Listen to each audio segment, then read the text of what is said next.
And this is where Britain's top commentators speak out on controversial issues without the fear of the cancel culture sweeping the rest of the media. And Prince Harry's new Netflix documentary hit our screens today with 5 episodes delving into his Invictus Games project, which has been helping injured war heroes since 2014.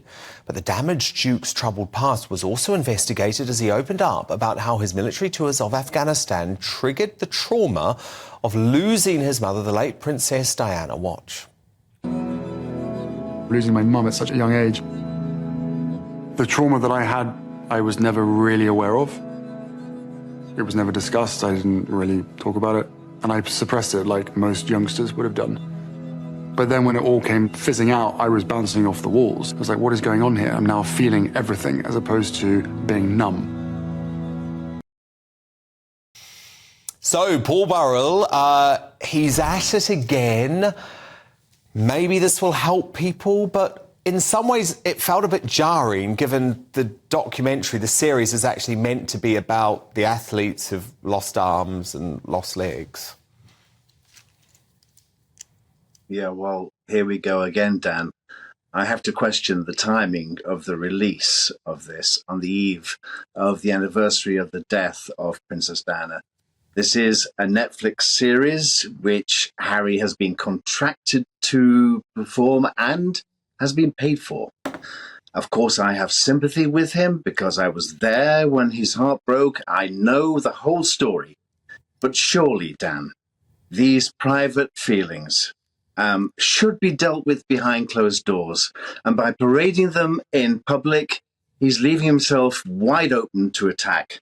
And it can't be good for his mental health. His brother isn't doing the same as he is. He's thinking about his mother silently and privately at Balmoral with his father.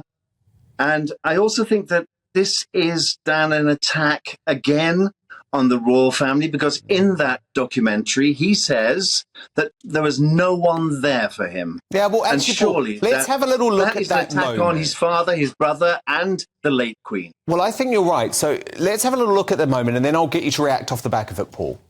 Yeah. The biggest struggle for me was the people that no one around me really could help.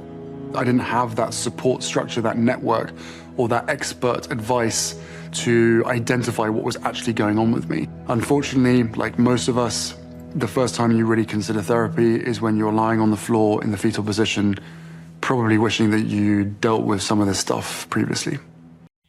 I mean, that's an attack, isn't it, Paul? It is, and it sounds like a privileged prince whinging yet again. He had every support that he could possibly need. I was there. He soaked my shirt with tears. I was there to support him.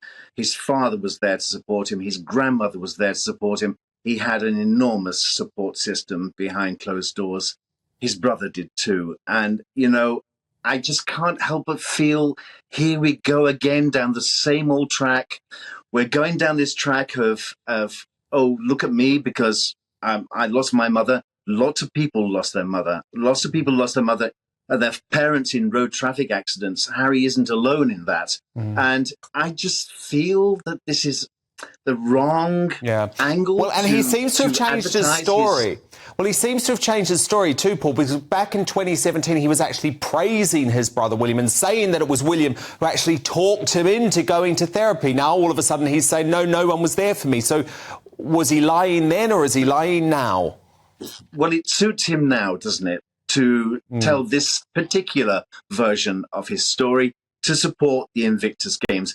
And I think the Invictus Games is a wonderful thing. It really is. I think it really is. It's the best thing he's done. The troops. It's the best thing he's done. Now, look, I do have to ask this. Sorry, you just finish your point. Sorry, Paul.